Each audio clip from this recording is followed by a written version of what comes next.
Hi ನಮಸ್ಕಾರ, welcome back to my YouTube channel. ನಾನು ಇವತ್ತು ಬೆಳಗ್ಗೆಯಿಂದ ವ್ಲಾಗ್ನ ಸ್ಟಾರ್ಟ್ ಮಾಡ್ತಾ ಇದ್ದೀನಿ. ಆ್ಯಂಡ್ ಪ್ಲೀಸ್ ಯಾರ್ಯಾರು ನನ್ನ ಚಾನಲ್ನ ಹೊಸದಾಗಿ ನೋಡ್ತಾ ಇದ್ದೀರಾ ಸಬ್ಸ್ಕ್ರೈಬ್ ಮಾಡ್ಕೊಳ್ಳಿ ಮತ್ತು ಪಕ್ಕದಲ್ಲಿರೋ ಬೆಲ್ ಐಕನ್ನ ಕ್ಲಿಕ್ ಮಾಡಿ. ಆ್ಯಂಡ್ ಇವತ್ತು ಬೆಳಗ್ಗೆ ತಿಂಡಿ ಬ್ರೇಕ್ಫಾಸ್ಟ್ ಉಪ್ಪಿಟ್ಟು ಮಾಡೋಣ ಅಂತ ಡಿಸೈಡ್ ಮಾಡಿದ್ದೀನಿ. ನನಗಂತೂ ಈ ಜೀವನವೇ ರೀತಿ ಆಗೋಗ್ಬಿಟ್ಟಿದೆ. ಇವತ್ತು ನಾನು ಹೊರಗಡೆ ಹೋಗೋಣ ಅಂತ ಗುಂಡುಗೆ ಹೇಳಿದ್ದೀನಿ. ಅದರಿಂದ ಸ್ವಲ್ಪ ಬೇಗ ಯಾವುದು ತಿಂಡಿ ಆಗುತ್ತೆ ಅದನ್ನು ಮಾಡಿ ಇಟ್ಬಿಟ್ಟು ಹೋಗೋಣ ಅಂತ. ಯಾಕಂದರೆ ಅವರು ಇವತ್ತು ದೇವಸ್ಥಾನಕ್ಕೆ ಹೋಗೋದಿದೆ ಅಂದರೆ ಮಂತ್ರಾಲಯಕ್ಕೆ ಹೋಗ್ತಾ ಇದ್ದಾರೆ. ಆದ್ದರಿಂದ ನನ್ನ ಕೆಲಸ ಮುಗಿಸ್ಕೊಂಡು ಬರಬೇಕು ಅವರು ದೇವಸ್ಥಾನಕ್ಕೆ ಹೋಗೋಕ್ಕಿಂತ ಮುಂಚೆನೇ. ಆದ್ದರಿಂದ ಇವತ್ತು ಬೆಳಗ್ಗೆ ಯಾವ ತಿಂಡಿ ಬೇಗ ಆಗುತ್ತೆ ಅಂತ ಯೋಚನೆ ಮಾಡಿ ಉಪ್ಪಿಟ್ಟಿಗೆ ರೆಡಿ ಮಾಡಿ ಇಟ್ಕೊಂಡಿದ್ದೀನಿ. ಒಂದು ಸೈಡ್ ತರಕಾರಿ ಎಲ್ಲ ಬೇಯಿಸಿಟ್ಕೊಂಡು ಇನ್ನೊಂದು ಕಡೆ ಒಗ್ಗರಣೆ ಮಾಡಿದ್ದೀನಿ. ಸೊ ತಿಂಡಿ ಎಲ್ಲ ಆದಮೇಲೆ ಮತ್ತೆ ನಾನು ನಿಮಗೆ ಸಿಗ್ತೀನಿ. ಅಲ್ಲಿ ತನಕ ಬಾಯ್ ಬಾಯ್. ತಿಂಡಿ ಎಲ್ಲ ಮುಗಿಸಿ ಇವಾಗ ಹೊರಗಡೆ ಹೊರಟ್ವಿ. ನಾನು ಏನಕ್ಕೆ ಹೊರಗಡೆ ಹೋಗ್ತಾ ಇದ್ದೀನಿ ಅಂತಂದರೆ ನಮ್ಮ ಲಡ್ಡು ಒಂದು 3 months 4 months ಬ್ಯಾಕಿಂದ ಒಂದು ಹುಂಡೀಲಿ ದುಡ್ಡು ಹಾಕ್ತಾಯಿದ್ದ. ಅದು ನಾನು ಕಬೋರ್ಡ್ನ ಕ್ಲೀನ್ ಮಾಡಬೇಕಾದ್ರೆ ಬಿದ್ದು ಹೊಡೆದೋಗ್ಬಿಡ್ತು. ಸೊ ಆ ದುಡ್ಡು ಒಂದು 10,000 15,000 ಆಗಿತ್ತು. ಅದನ್ನು ಏನು ಮಾಡೋಣ, ಸುಮ್ಮನೆ ಹಾಗೆ ಇಟ್ಕೊಂಡ್ರೆ ಖರ್ಚಾಗ್ಬಿಡುತ್ತೆ ಅಂತ ಅಂದ್ಬಿಟ್ಟು ಏನಾದ್ರು ತೊಗೊಂಬರೋಣ, ನಮ್ಮ ಲಡ್ಡು ನೆನಪಿರುತ್ತೆ ನಮ್ಮ ಲಡ್ಡುದು ಹುಂಡಿ ದುಡ್ಡುದು ಅಂತ ಅಂದ್ಬಿಟ್ಟು. ಈ ಗೋಲ್ಡ್ ರೇಟಲ್ಲಿ ಏನು ತೊಗೊಳಕ್ಕಾಗಲ್ಲ. ಆದ್ದರಿಂದ ಅಲ್ಲದೆ ಅವನಿಗೆ ಗೋಲ್ಡು ಚೈನ್ ಇದೆ ಮತ್ತು 2 ಉಂಗುರ ಇದೆ. ಒಂದು ಚಿಕ್ಕದಾಗುತ್ತೆ, ಒಂದು ದೊಡ್ಡದಾಗ್ಬಿಡುತ್ತೆ. ಸೊ 2 ಇದೆ, ಇನ್ನೇನು ಮಾಡ್ಸೋಕ್ಕಾಗಲ್ಲ ಅಂತ ಅಂದ್ಬಿಟ್ಟು ಬೆಳ್ಳಿ ದೀಪ ತೊಗೊಂಬರೋಣ ಅಂತ ಅಂದ್ಬಿಟ್ಟು ಪ್ಲ್ಯಾನ್ ಮಾಡಿದೆ. ಅದನ್ನು ನಮ್ಮ ಗುಂಡು ಹತ್ರನೂ ಹೇಳಿದೆ. ಅವರು ಒಪ್ಕೊಂಡ್ರು, ಓಕೆ ತೊಗೊಂಬರೋಣ ಬಿಡು ಅಂತ ಅಂದ್ಬಿಟ್ಟು. ಆದ್ದರಿಂದ ನಾನು ಇವತ್ತು ನಮ್ಮ ಲಡ್ಡು ಕಡೆಯಿಂದ ನಮ್ಮ ಮನೆಗೆ ಒಂದು ಗಿಫ್ಟ್ ಬರ್ತಾಯಿದೆ. ಅಂದರೆ ಬೆಳ್ಳಿ ದೀಪ ಇದು. ಅದನ್ನು ನಾನು ಬರ್ಡೇ ಟೈಮಲ್ಲಿ ಹೊಡೆಯೋಣ ಅಂತ ಅಂದ್ಕೊಂಡಿದ್ವಿ ನವೆಂಬರ್ ಟೈಮ್ಗೆ. ಬಟ್ ಅದು ಬೈ ಮಿಸ್ಸಾಗಿ ನನ್ನ ಕೈ ತಪ್ಪಿ ಬಿದ್ದೇ ಹೋಗ್ಬಿಡ್ತು.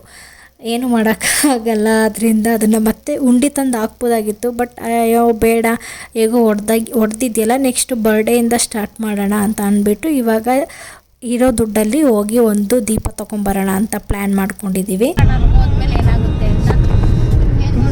ಏನು ಆಗಲ್ಲ ಗಂಗಂಬತ್ತಿ ಅಂತ ನೀನು ಡಿಸೈಡ್ ಮಾಡಿದ್ಯಾ? ತಿರ್ಗಿ ಅಲ್ಲಿ ಹೋದ್ಮೇಲೆ ಏನಾಗುತ್ತೆ ಅಂತ ಬೇರೆ ಹೇಳ್ತೀಯಾ?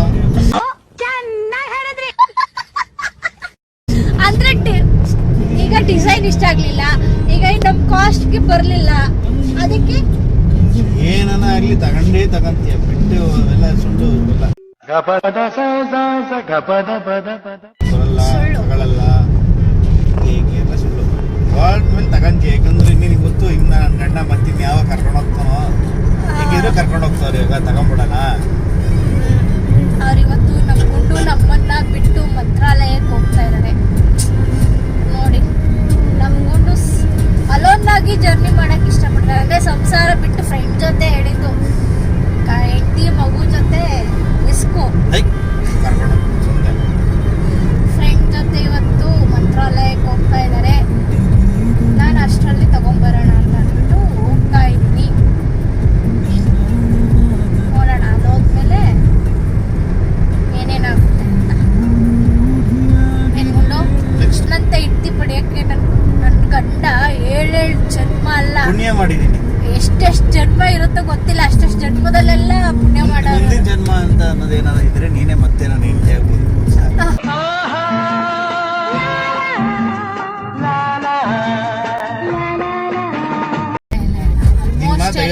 ಏನ್ ಗೊತ್ತಾಗೊಂಡು ಹೆಂಡತಿ ಮಾತು ಕೇಳಿರೋರು ಇಲ್ಲಿ ತನಕ ಯಾರು ಕೆಟ್ಟಿಲ್ಲ. ನೋಡಲ್ಲ ಕ್ರೇಜಿ ಸ್ಟಾರ್ ಶಾಲೆಯಲ್ಲಿ ಮಾಸ್ಟರ್ ಕಲಿಸಿಕೊಟ್ಟ ವಿದ್ಯೆ ಮುಂದೆ ಏನೋ ಆಯ್ತಪ್ಪ, ಪಾಸ್ ಆಯ್ತು ಹೋಗ್ಬೋದಂತ.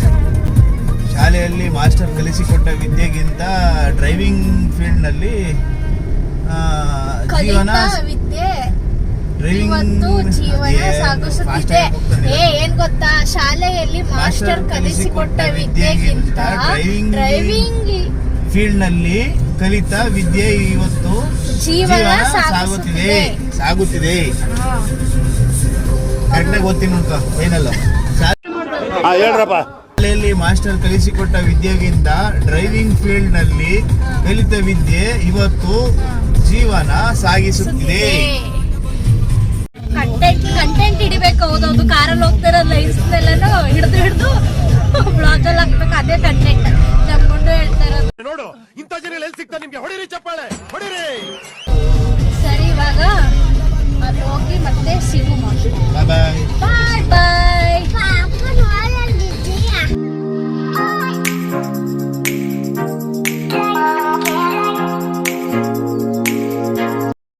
ಶಿರಕ್ಕೆ ಬೆಳಗ್ಗೆನೇ ಹೋಗಿರೋದ್ರಿಂದ ಅಂದರೆ 10:30-11 ಗಂಟೆ ಅಷ್ಟರಲ್ಲಿ ಶಿರಾದಲ್ಲಿದ್ವಿ. ಸೊ ಅಷ್ಟರಲ್ಲಿ ಯಾವುದೂ ಅಷ್ಟು ಗೋಲ್ಡ್ ಶಾಪ್ ಓಪನ್ ಇರಲಿಲ್ಲ. ಒಂದು ಸದ್ಯದಲ್ಲೂ ಒಂದು ಓಪನ್ ಇತ್ತು, ಅಲ್ಲಿಗೆ ಹೋದ್ವಿ.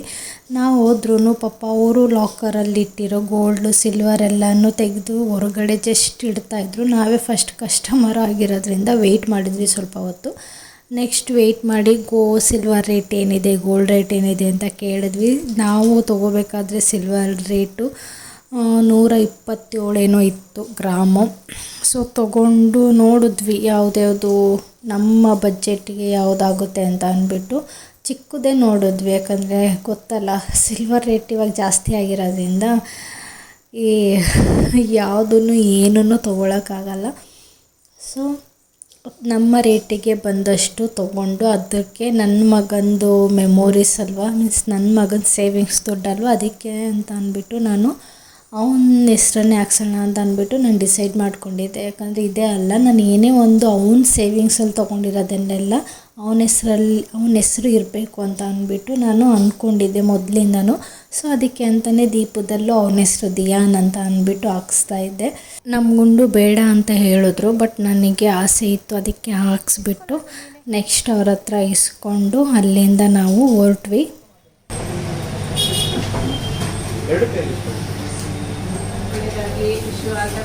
ಥ್ಯಾಂಕ್ ಯು ಹೇಳು.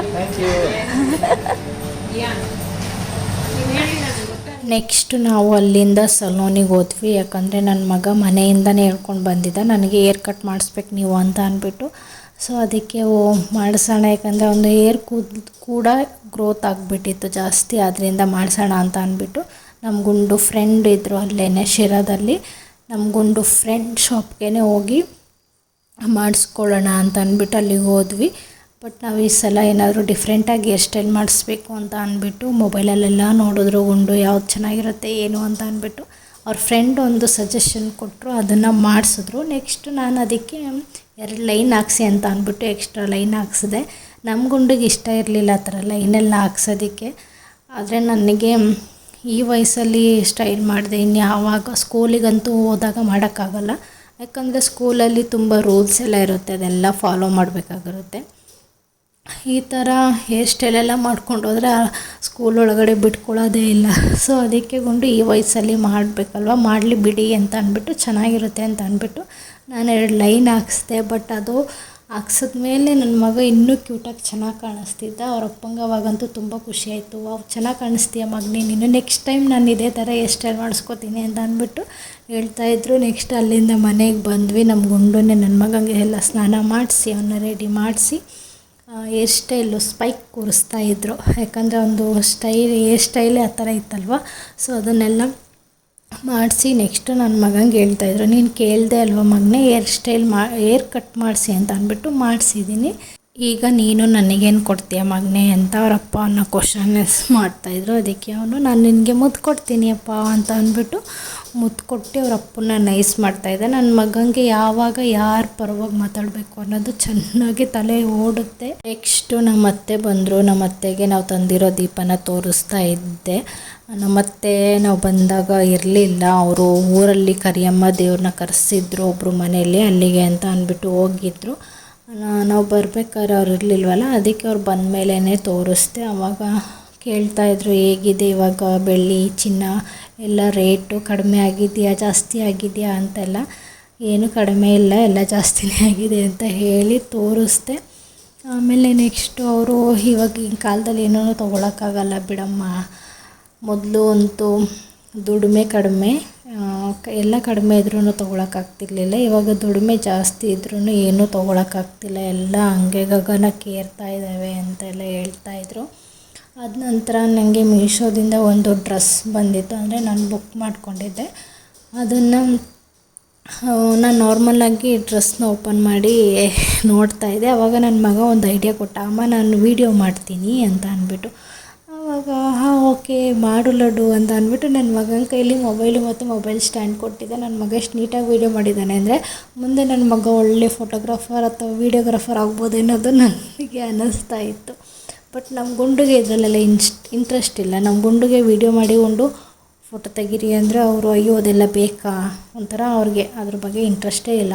ನನ್ನ ತದ್ವಿರುದ್ಧ ನನ್ನ ಗಂಡ ಸೊ ಈ ಡ್ರೆಸ್ನ ವಿಡಿಯೋ ಮಾಡಿದ್ದು ನನ್ನ ಮಗ, ಅದನ್ನೆಲ್ಲ ನೋಡಿದೆ. ಡ್ರೆಸ್ನೆಲ್ಲ ಚೆನ್ನಾಗಿತ್ತು, ನನಗೂ ಇಷ್ಟ ಆಯಿತು. ಡೈಲಿ ವೇರ್ಗೆ ಇಲ್ಲ ಟೆಂಪಲ್ಗೆಲ್ಲಾದ್ರೂ ಹೋಗ್ಬೇಕಾದ್ರೆ ಸಿಂಪಲ್ಲಾಗಿ ಹಾಕ್ಕೊಂಡು ಹೋಗೋಕ್ಕೆ ಚೆನ್ನಾಗಿದೆ ಅಂತ ಅಂದ್ಬಿಟ್ಟು ಎತ್ತಿಟ್ಟೆ. ನೆಕ್ಸ್ಟು ನಮ್ಮ ಗುಂಡು ಐರನ್ ಮಾಡಿಡಮ್ಮ ಅಂತ ಹೇಳಿದರು.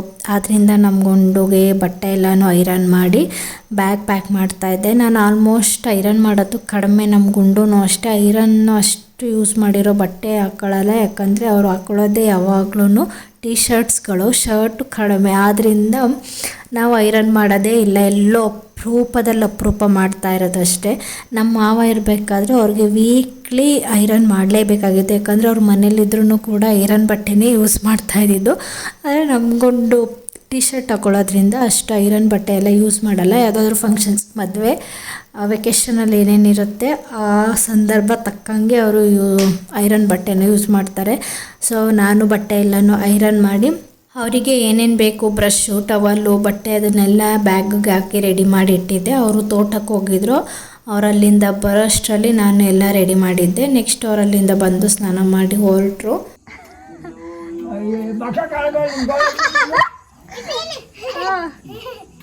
ಓಹ್, ಎದೆಗೆ, ಕಾಲ್ಗೆ, ಕೈಗೆ ಎಲ್ಲದಕ್ಕೂ ಕೊಡ್ತಾವ ನಾವು.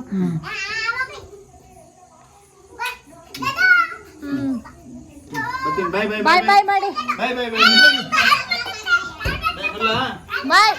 ಬಾಯ್ ಬಾಯ್ ಬಾಯ್ ಬಾಯ್ ಲಡ್ಡು ಬಾಯ್ ನೋಡಿ ಲಡ್ಡು ಬಾಯ್ ಬಾಯ್ ಬಾಯ್ ಬಾಯ್ ಹಾ ಬಾಯ್ ಬಾಯ್ ಬಾಯ್ ಬಾಯ್ ಬಾಯ್ ನಾನು ಇಷ್ಟ ಒಳ್ಳೆ ಮಾಡಪ್ಪ ಎಲ್ಲರಿಗೂ.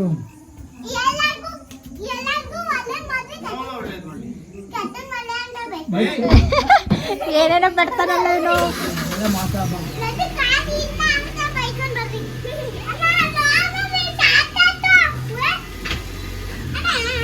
ಗುಂಡಾರಿ ಗುಂಡ.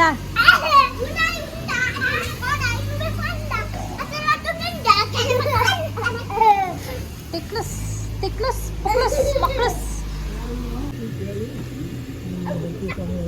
ಹೇಳ್ಬಿಡ್ತೀನಿ ಬಾಯ್ ಬಾಯ್ ಬಾಯ್. ಜಿರಾಫೆ. ಇದು ಇದು ಎಲಿಫೆಂಟ್. ಎಲಿಫೆಂಟ್. ಎಲಿಫೆಂಟ್. ಇದು ಗೊರಿಲ್ಲಾ. ಗೊರಿಲ್ಲಾ. ಇದು ಮಂಕಿ. ಮಂಕಿ ಅಲ್ಲ, ಜಿರಾಫೆ. ಜಿರಾಫೆ. ಇದು ಡೀರ್. ಡೀಲ್. ಇದು ಚಿಂಪ. ಇಂಗ್ಲಿಷಲ್ಲಿ ನಯನ್. ಲಯನ್. ಇದು ಅಲ್ಲೆಲ್ಲ ರೂಮಲ್ಲಿ ಸೌಂಡ್ ಆಗ್ತೈತೆ ನೋಡ್ರಿ ಈ ಫೋನು. ಇದು ಚಿಂಪಾಂಜಿ. ಚಿಂಬಂಜಿ. ಜಿಂಬಂಜಿ. ಇದು monkey. Giraffe. Cheetah. Cheetah. Tiger. ಇದು ಇದೆ.